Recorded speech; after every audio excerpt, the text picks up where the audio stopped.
Hey everybody, this is Owen from Owen's Rock and Metal Podcast, and before we get into the action today, I wanted to take a few seconds to talk about Anchor. Anchor is a great app and it is free to use. It's the easiest way to make a podcast. Did I mention it's free? There are creation tools that allow you to record and edit your podcast right from your phone or computer. Anchor will even distribute your podcast for you so it can be heard on Spotify, Apple Podcast, and many more. You can make money from your podcast with no minimum listenership. It's everything you need to make a podcast in one place. So download the free Anchor app or go to anchor.fm to get started today. That's the Anchor app or anchor.fm to get started today. Happy podcasting. And now, let's get into it. What's going on, everybody? This is Owen from Owen's Rock and Metal Podcast. Thanks for listening to episode number 8 here today. Crazy to think I'm already about 2 months into the podcast here. 8 episodes under my belt here. Today's topic is one of my favorite albums of all time, and it's an album that I didn't really hear that long ago. It is Megadeth's Rust in Peace. Now, before we get into the album and the track-by-track specifics, I want to take a second just to kind of talk about Megadeth and who they are as a band, if you are unfamiliar. Megadeth was founded by former Metallica guitarist Dave Mustaine. If you go back and listen to episode 2 of Owen's Rock and Metal Podcast, I talked about Kill 'Em All with my good friend Roman, and we mentioned Dave Mustaine's work in Metallica in the early days and his influence on the album Kill 'Em All. So Megadeth is his project that comes out of him being kicked out of Metallica, and this album, Rust in Peace, is the 4th studio album from Megadeth, released in September of 1990, September 24th to be exact. It has been mentioned as one of the best thrash metal records of all time, and has even been referenced in the book 1001 Albums You Must Hear Before You Die. It was nominated for Grammy Award for the Best Metal Performance at the 33rd Grammys. So, pretty phenomenal album here. Megadeth's work prior to this included Killing Is My Business and Business Is Good, their debut album, Peace Sells, But Who's Buying, their second album, and their third album, So Far, So Good, So What. Now, a lot of what Megadeth had gone through, that a lot of bands experience, was a lot of lineup changes. There was a lot of rotation in the members, and this was something that was even affected Rust in Peace. Dave Mustaine had really been the only consistent player since the beginning, and from Rust in Peace to the beginning, from the beginning to Rust in Peace, rather, Dave Ellefson had been there since the second album, Peace Sells, But Who's Buying? So really only 2 of the members, 2 out of 4 guys had been there. For the majority of the time, Dave was the only one who had been there since the first album. So Megadeth is really kind of known for experiencing a large changing of members, but this album does feature 2 new members in lead guitarist Marty Friedman and drummer Nick Menza. We'll get into their contributions later. Marty Friedman is incredibly significant to the success of this album and to the overall sound of this album, and really he makes the album stand out, in my opinion. But we'll get into all his specific contributions on specific tracks here in a moment. But those 2 introduced on this album, they have a big contribution. They add a lot to the group, a lot to the group's sound, and a lot to the group's success, as it turns out. But if we get into just a little bit of background on the album, the title Rust in Peace, I interestingly learned recently doing a little reading. Dave Mustaine picked up that name while skydiving. Oddly enough, he was skydiving, or so the story goes. He was skydiving, and he saw a bumper sticker on a car or something of that sorts, and it said, "May your nuclear weapons rust in peace." And that was all it said, and that's pretty much where the name came from. And you know, the themes of nuclear destruction and, the apocalypse. That's not something that is foreign to Megadeth in their writing. Mustaine writes all the lyrics on this album and a majority of the music, so this is something, it's important to him. He writes about it in depth. He cares about it, It's something that is important to Dave. That much is clear. But this period really kicks off a happening time for Megadeth. The 90s is a successful time for Megadeth. They have Rust in Peace, which is followed up by Symphony of Destruction, and then they have Euthanasia after that. So this really, the 90s are a happening decade for Megadeth. And My Mistakes, the album after Rust in Peace, is Countdown to Extinction. The big track from it is Megadeth's one of their most popular songs, Symphony of Destruction. So apologies for the mix-up there, but we're not talking about Countdown to Extinction or Euthanasia today, but down the line there's definitely a good chance that we will. We're talking about Rust in Peace. So if we just look at this album, just look at it from the front, let's talk about the cover a little bit. So Megadeth, similar to the new wave British heavy metal band Iron Maiden, has a mascot, and that mascot is Vic Rattlehead. Vic Rattlehead has appeared on numerous covers in Megadeth's anthology from their first album, Killing Is My Business. He's on Peace Sells, Outside of the United Nations, and sort of an apocalyptic scene. I believe he is on So Far, So Good, So What. He's dressed sort of like a pilot, and it looks like he's got some sort of gun in his hand, and he's got these binocular looking things over his eyes. For this edition of Vic Rattlehead, he is standing in what appears to be some sort of warehouse at some perhaps government institution, government facility. He is standing over top of a cryogenic container or some kind of tube with an alien inside. And he's standing over top. He has one hand on the canister, and in the other hand, Vic Rattlehead is holding this glowing green object. It's not exactly clear what the object is. It could be a jewel. It could represent something else, but he's holding it nonetheless. It's glowing. It draws attention to the viewer. Vic seems to have some sort of badge or pass on him, and in the background there are 5 leaders of 5 different countries: the United States, the Soviet Union, Germany, Japan, and Great Britain are all watching on with great interest as Vic Rattlehead appears to, lean over this alien. And we're not sure what Vic's intentions are, because if you're unfamiliar with what Vic Rattlehead looks like, he's a skeleton, but he has his ears plugged, his mouth is chained shut, and he has no eyes. And the interpretation of this, I've heard different things, but I believe it's hear no evil, see no evil, and speak no evil. I believe that is what Vic Rattlehead comes to represent. There are different interpretations of that, but that was one that I heard that made sense in my eyes. So that's what you get when you just look at Megadeth's Rust in Peace from the cover standpoint. Flip it over. We've got 9 tracks, but if you get the remixed and remastered, you'll have a total of 13, including some demos and an extra bonus track. But we're not going to get into the demos and the bonus tracks too much today. Just going to cover the original 9 songs on the album as they were originally presented back in the fall of 1990. So let's get into it. Let's not waste any time. Let's get into track 1, Holy Wars, The Punishment Due.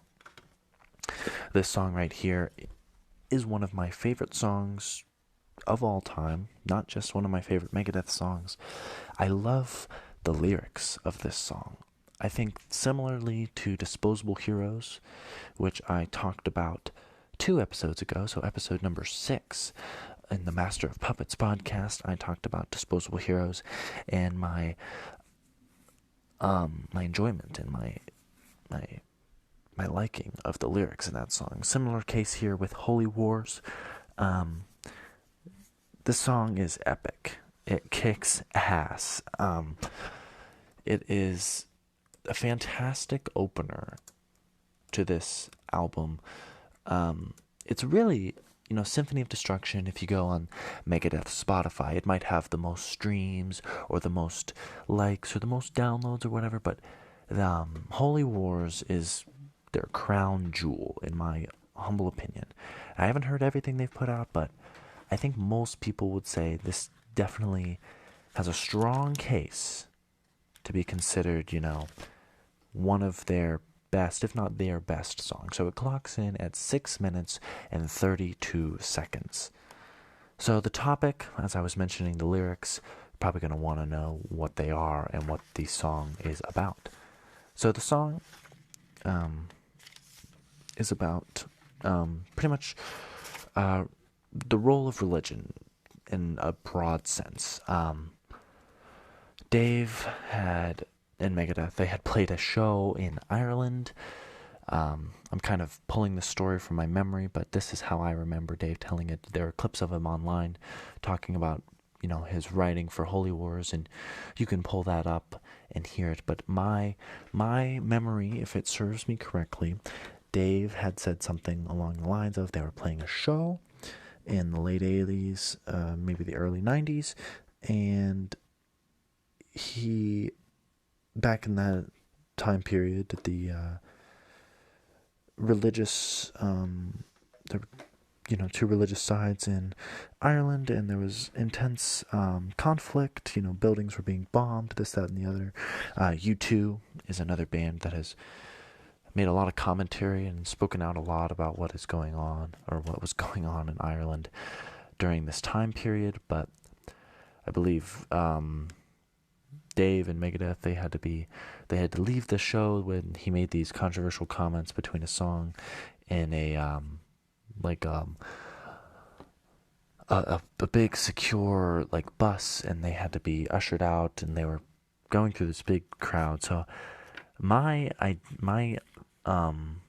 the theme, I would say, of this song is, the negative consequences almost of religion and its role. So just to kind of, back up my claims here with reading a little bit of the lyrics. So we open up with the first verse. Brother will kill brother, spilling blood across the land, killing for religion, something I don't understand. Fools like me who cross the sea and come to foreign lands, ask the sheep for their beliefs. Do you kill on God's command? A country that's divided surely will not stand. My past erased, no more disgrace, my foolish naive stand. The end is near, it's crystal clear, part of the master plan. Don't look now to Israel, it might be your homeland. Holy Wars. And then we have a nice little interlude solo by Marty Friedman, who I mentioned earlier was a new member of the band at this point. But if we look at that first verse, it clearly is talking about religion. In that second sort of section, fools like me who cross the sea and come to foreign lands, he is talking about himself, making his comments in Ireland, a country that was divided, that surely will not stand. Asking the sheep, viewing people in this religious conflict as sheep, if they kill on God's command, obviously kind of an anti-violence kind of approach, which is interesting. Maybe that's not exactly Dave's message here, but it's interesting if that is from the guy, because Dave is kind of known for being a violent guy. I believe his violence and aggression was part of the reason he was kicked out of Metallica. But that's kind of the opening lyrics. And then we'll expand upon more of the lyrics later. But if we talk about the music, that is very important to this. That's the first thing you hear. I believe Dave Mustaine kicks us off. Yes, so the opening solo is played by Mustaine. I really like the way that it kind of chunks in and builds. If you're unfamiliar with it, it's something similar. And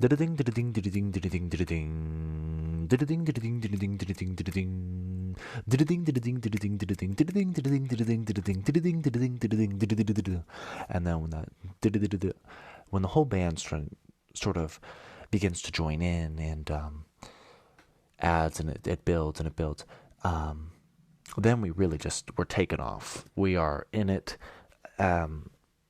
as this is my first time talking about Megadeth on the show, so I'm not sure how much of the audience knows, but thrash metal was a big subgenre of metal music in the 1980s, and Megadeth is a thrash metal band. When people talk about thrash metal, there's plenty of bands that could be qualified as thrash metal, but there's most commonly the big four, and that of course is Metallica, Slayer, Megadeth, and Anthrax. So Megadeth being part of the thrash metal scene, their thrash metal roots, their thrash metal sound is really felt in this opening riff here to Holy Wars. And personally, I've been listening to this song probably 3 or 4 times in the last day or two. And it's really interesting just for me to kind of listen, and then I'm suddenly like, I kind of get entranced almost by this opening guitar riff on Holy Wars, and I like to sing along with the song because I like the lyrics. And nearly every time, I can never just get it right when he starts, because I'm just like, it's kind of just like a whirlwind of stuff, almost like a tornado, but we'll get to tornadoes later. So, as I said, I just read the lyrics to kind of the first section, and then we get to kind of I'm not sure if it's like it's an interesting scale that Marty's playing there. It's an interesting solo he adds. On the remixed and remastered edition of Rust in Peace, there's the demo tape, which stems from, has a different guitar player on it, and has a different sound. Similar lyrics, very similar lyrics, almost identical lyrics, but the guitar sound from the demo tape, which does not feature Marty Friedman, there's not the interesting little, we'll call it, it's kind of a transitional solo piece, kind of almost a musical bridge. That's not there. And then there's more almost like synth tone, like it's really like poppy sounding, which is interesting, and it makes sense why Dave would want a different sound for his band. But we move it on to, coming out of Marty's kind of Arabic solo. I'm not sure if it's an exotic scale like that or what he's playing, but it sounds interesting nonetheless, and I wouldn't be surprised, as Marty Friedman is kind of known for playing exotic scales in his music. But the next section, when I'm listening to it, I can never understand the words that Dave is saying here.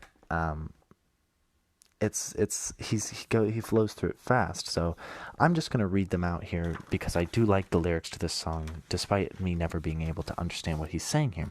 So he says, "Up on my podium as the know-it-all scholar, down in my seat of judgment, gavels bang, uphold the law, up on my soapbox, a leader out to change the world, down in my pulpit as the holier-than-thou, could be messenger of God." So he's talking about, religious figures in the religious community and their roles, down in my pulpit as the holier than thou, could be messenger of God. And in the song, could be messenger of God. There's a big emphasis on that last line. And then we have a nice transitional lick that brings us towards kind of, not exactly the close, but we continue on in the lyrics. Wage the war on organized crime, sneak attacks, rappel down the rocks, behind the lines. Some people risk to employ me, some people live to destroy me. Either way, they die. They die. And Marty Friedman kind of introduces himself. He rips this beautiful solo. I really like his use of kind of bends, and I'm not sure what pedals he's using, but the tone is really nice here. And then, Not Marty's best solo, I'll say, but it's a very good solo. This song altogether is essentially it's a very, very good song, almost a perfect song, I'd say. But then it kind of coming out of Marty's solo ends it with a nice bend, and then the tempo doesn't exactly get thrashy again as it kind of did in the intro. It kind of stays kind of open and a flow to it. So we've got "They killed my wife and my baby," so pretty deep stuff. "With hopes to enslave me," "First mistake," "Last mistake," "Paid by the alliance to slay all the giants," "Next mistake, no more mistake." So it's kind of building the anger and the frustration that our character is feeling in this sense. And then Marty rips another solo, and this solo is kind of the final. It ties us into the finale. It's the bridge to the end of this song. And there's a part where it shifts to Marty solo to something that Dave Mustaine plays. And there's a big shift in the finale, so to speak, of Holy Wars. At least the quote unquote, we'll call it an instrumental section. I'm not sure if they're palm mutes or what they're playing here, but I think that they're palm mutes. But it sounds something like so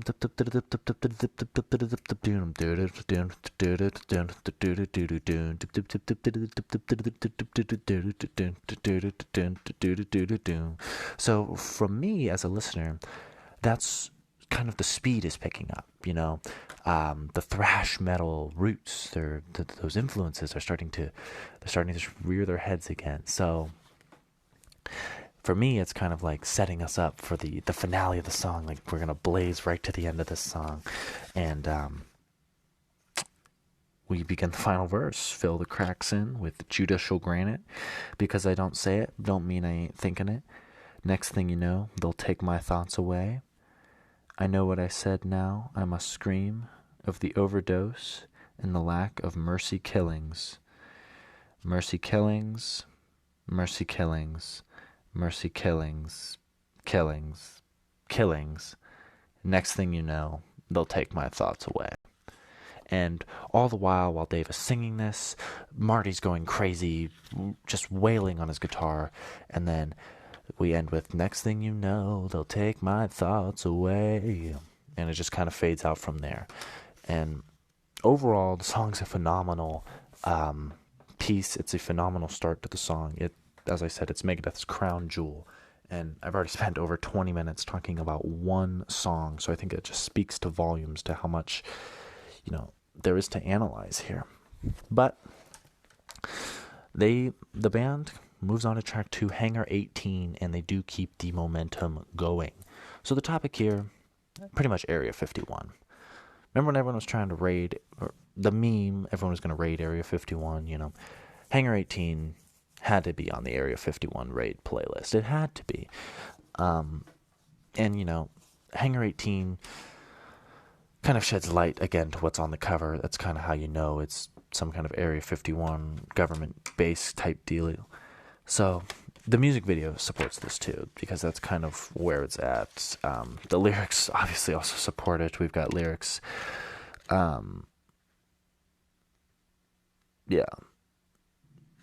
Possibly I've seen too much. Hangar 18, I know too much. Like, government secrets, what's going on in there. But this is a really guitar-heavy song. Not that many lyrics in it, but, welcome to our fortress tall. It'll take some time to show you around. Possible to break these walls. For you see the steel is much too strong. Computer banks to rule the world. Instruments to sight the stars. Possibly I've seen too much. Hangar 18, I know too much. Marty Friedman takes a solo. We got the second verse. Foreign life forms inventory. Suspended state of cryogenics. Selective amnesia. Amnesia's the story. Believe foretold, but who'd suspect. Military intelligence. Two words combined that can't make sense. Possibly I've seen too much. Hangar 18, I know too much. And that's essentially the last word in the song, but the song goes on. From the lyric booklet I have from the CD, it ends solo Friedman, solo Friedman, solo Mustaine, solo Friedman, solo Mustaine, solo Friedman, solo Mustaine. So this song is clearly one that features a great deal of guitar work. I think Marty Friedman is great. I think there's no hate on Marty Friedman, but UFO conspiracy theories and all that. It's kind of it's the obvious theme of this song. It's reflected in the title. And Hangar 18 was nominated for Best Metal Performance at the 34th Annual Grammys, but it lost to Metallica's self-titled album. So yeah, a big thing for Megadeth too, coming out of the Rust in Peace era, was music videos. They had a music video for Holy Wars, the song I just spent about 22 minutes talking about, and Hangar 18 was another one that had a music video for it. I believe Take No Prisoners may have had a video, but I'm not too keen on it. And I think so yeah. If you're a guitar player, you like to listen to really talented guitar players, this song, this band really is the band for you. Dave is an incredibly talented guitar player. He plays rhythm, but he's taking lead quality solos in some of these songs too, which is really impressive. And Marty, for this to be his first album with the band, and he stays with the band through pretty much the entire 90s, it's pretty remarkable, pretty impressive for him to come on the scene like this and show their chops, so to speak. So, moving on now to track number 3, that would be Take No Prisoners. Now, I've shown my love to the guitar players, and rightfully so, but I think Take No Prisoners is a song where the bass player can get some love. And the bass player, of course, is Dave Ellefson. He sings a little backup vocals, which I think backup vocals also get some shine on Take No Prisoners. I like the introduction to this song. It sort of builds, dum dum dum dum, and then we got one chance, infiltrate them. That it's kind of like similar to a call and response they've got going on to open up the song. Dave will sing something, and then the background vocals kind of sound like a crowd, like a little bit of a mob sound. He'll say, "Got one chance, infiltrate." Like it's a back and forth. It's like someone's rallying the troops almost. And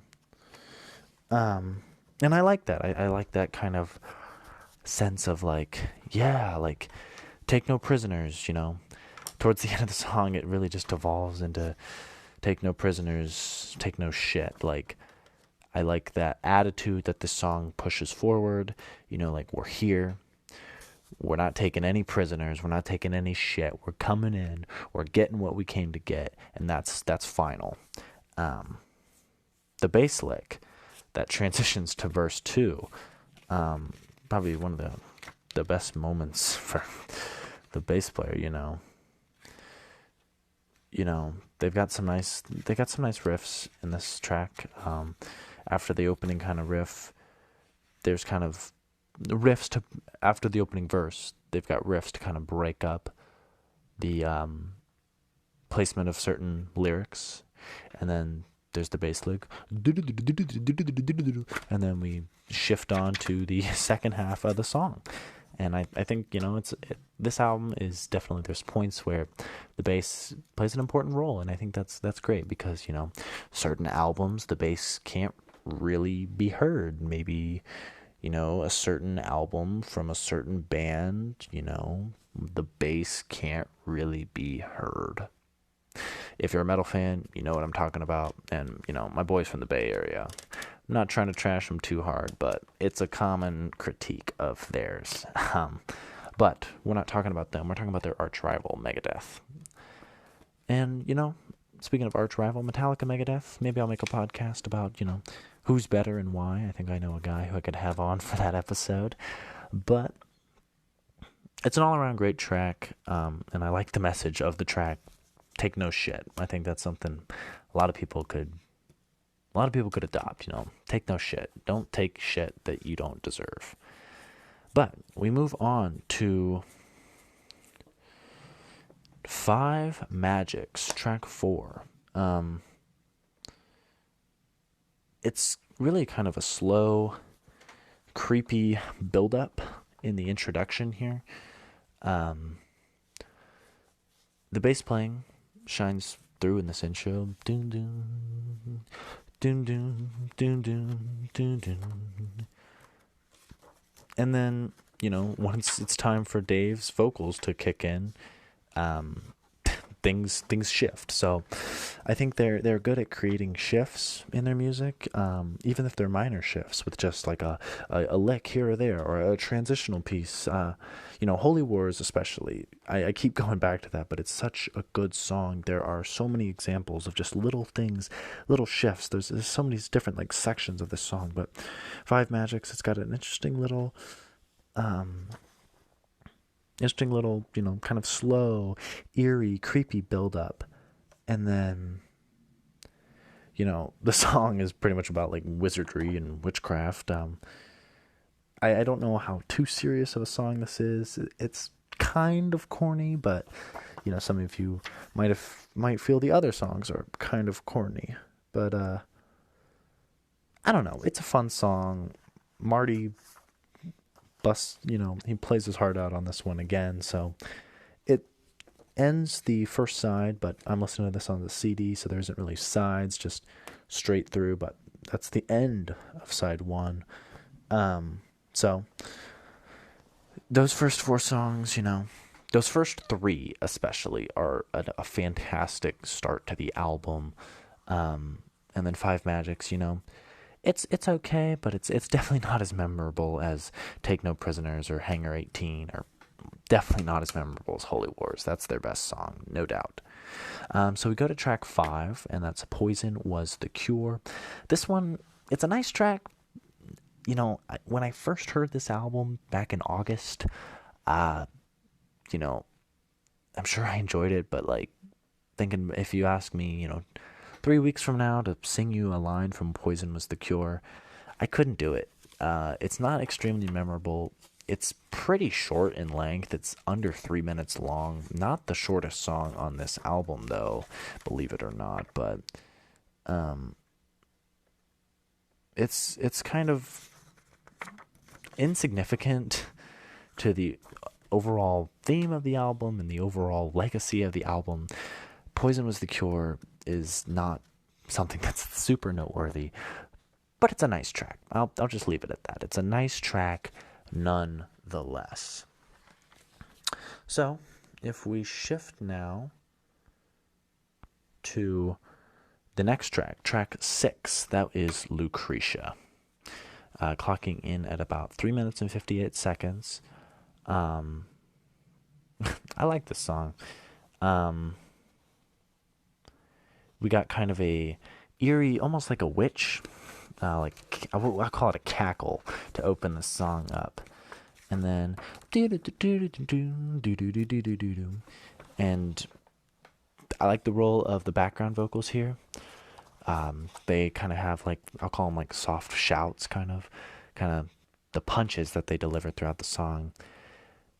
The lyrics through this one move kind of quick, kind of like Mustaine's guitar playing, but I like to grab on and, sing along with the background vocals, the kind of punches, it makes the listener kind of feel included, and it kind of adds to like that kind of, we're Megadeth, we're here, we're going to kick your teeth in, like that kind of vibe. But, what the hell is Lucretia about? I couldn't fucking tell you, but something, it's not as apparent to me what Lucretia is talking about, but, a similar theme that I've been saying throughout most of these tracks. The guitar work is phenomenal. Marty Friedman kills it on Lucretia once again. I really like the use of bends in Marty's solo here. I think if you're a guitar player and you listen to that kind of stuff, I like how he plays that there. It really pierces through, but it's a good song instrumentally. The lyrics, they obviously don't stick with me because I couldn't really tell you what it's about. But Lucretia, if I had to rank all these songs, I'd say better than Five Magics, but not as good as the first three. But it's a nice song nonetheless, and that kind of opening, Witch's Cackle, we'll call it. That's kind of iconic. So, in the Megadeth catalog. Speaking of iconic, and I was speaking on tornadoes earlier, we get to the next track. Tornado of Souls. 5 minutes and 22 seconds. Now, earlier I said Holy Wars, The Punishment Due is Megadeth's crown jewel. It's their crown jewel. That is true, and I stand by that. I think if there was a close second, or if I were to pick one if someone were to say this is Megadeth's crown jewel, I wouldn't put up too much of an argument. That song would be Tornado of Souls. It's extremely epic. It has one of the greatest solos in metal history.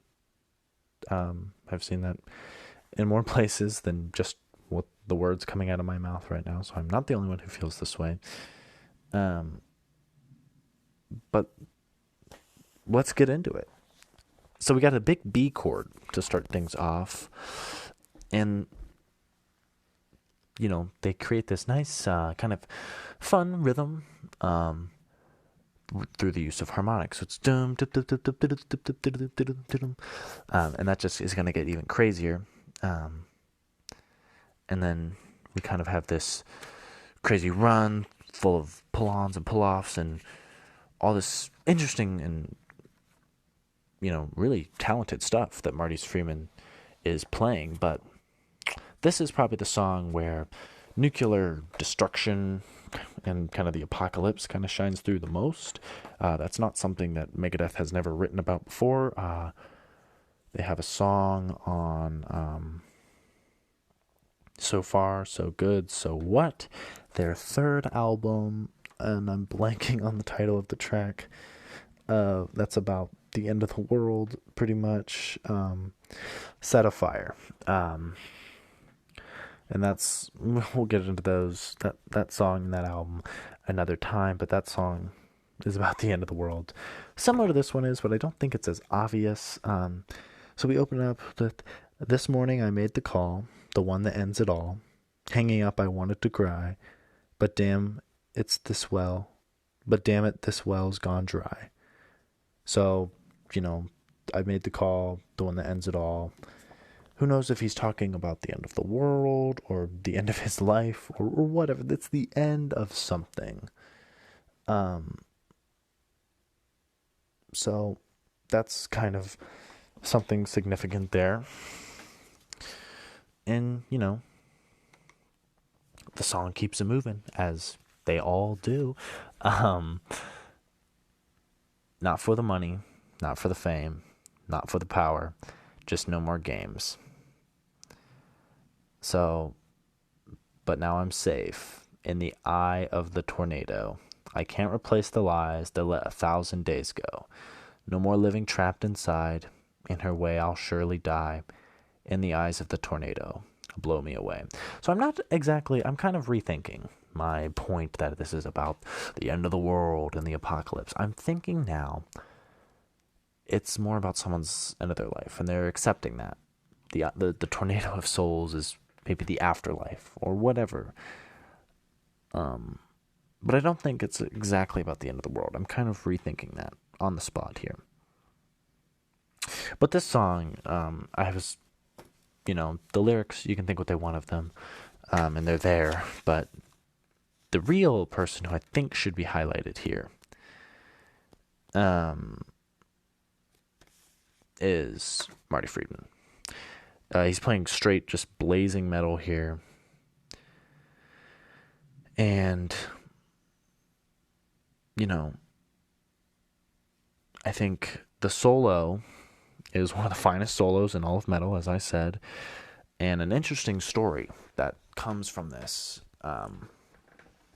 solo. They were recording this track, Tornado of Souls. And Dave, he's a very talented guitar player. I mean, he was initially going to be the guy for Metallica, so he knows what it takes to be a good lead guitar player, right? So he, has gone through a number of guitar players himself, and he can kind of be judgmental, and perhaps rightfully so, depending on who you are. So Marty and Dave and the band, they're recording Tornado of Souls, and we get the point where we have to hit the solo. And, Marty goes in.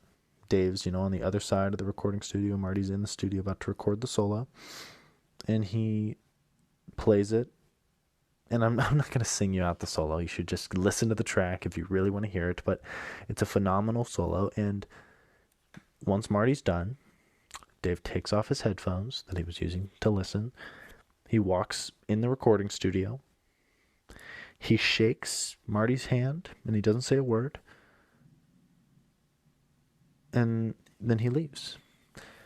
I might have parts of that story wrong, but that's the general, this is, Marty's highlighted this is the moment where I felt like I was, a member of a Megadeth. I felt like I was really, I was in the band, like this, I was part of the group, It's a fantastic song.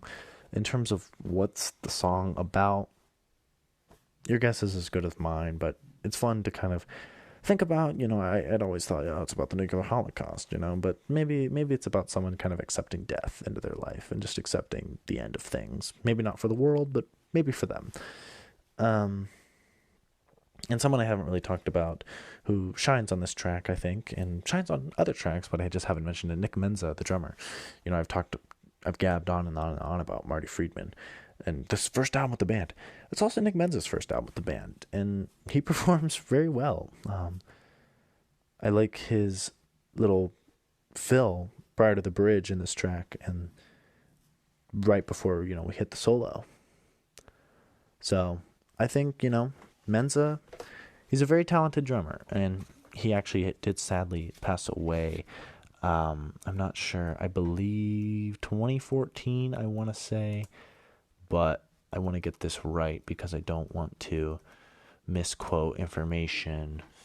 Menza passed away in 2016 in Los Angeles, California, but he was pretty badass. He had a lot of great signature moments on this album and subsequent records to follow. Moving on from Tornado of Souls, we have Dawn Patrol. This is the song. It's 1 minute and 50 seconds. It's, how I said, Poison Was the Cure was not that memorable. This song is not memorable at all. But I re-listened to it. It's got a nice heavy bass presence.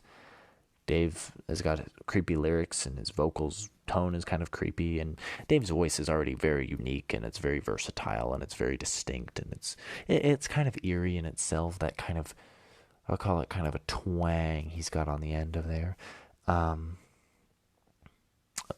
My interpretation of what the song's about, it's kind of related to death, but there's not much substance there, so there's not really much to go off of. And then we get to the final track 9, Rust in Peace, ellipsis, Polaris. So when I say ellipsis, that's the ... for all you folks who are unaware. But Rust in Peace, Polaris. It's got an interesting interesting opening. And this was another song for me that wasn't super memorable. I was like, Holy Wars, Hangar 18, Take No Prisoners, Tornado of Souls, like, who the rest, I don't know. But Rust in Peace, Polaris clocks in 5:36, so it's one of the longer ones on the album. it's pretty good. After a second listen, I'm like, this is pretty good.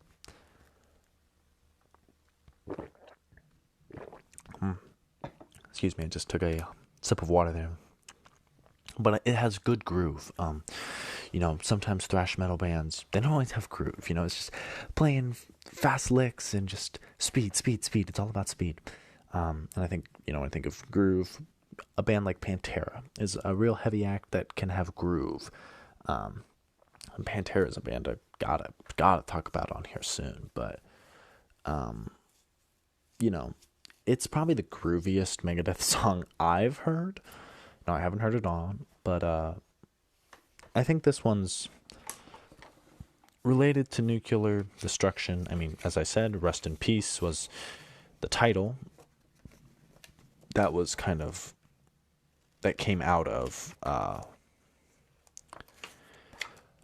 may your nuclear weapons rest in peace, a bumper sticker. So the lyrics, read them here.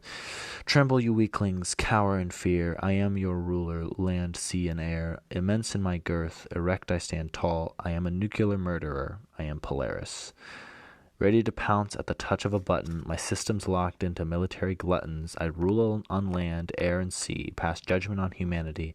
When blows from the bowels of hell, will we give warnings? Only time will tell. Satan rears his ugly head to spit into the wind. So,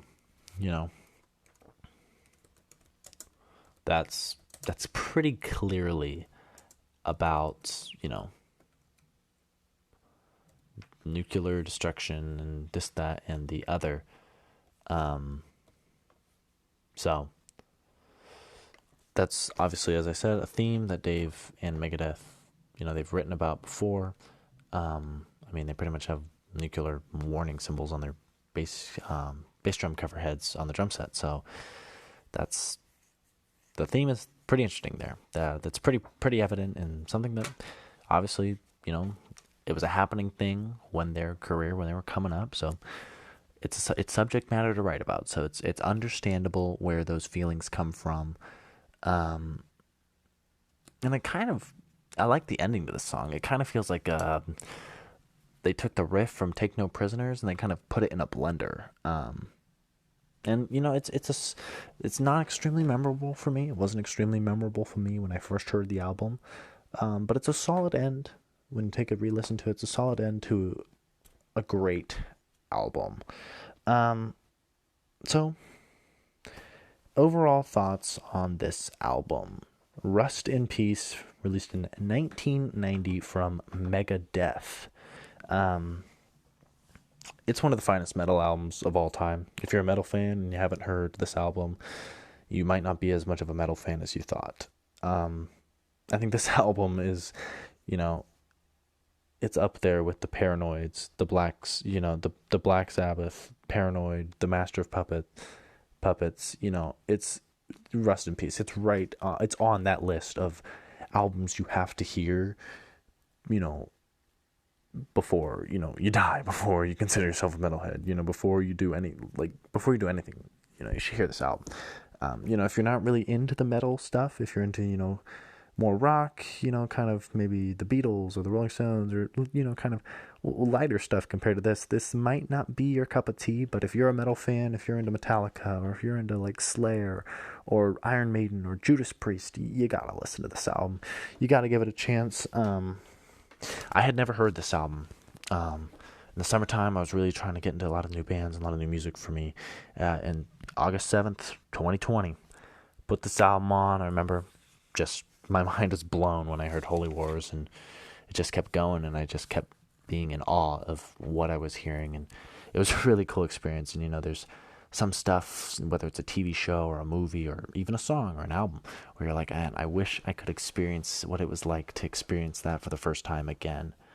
And that's kind of how I feel about like some of these tracks, because now I've heard them so many times that, I know them fairly well. So if you have the chance and you haven't heard this album for the first time, definitely enjoy it.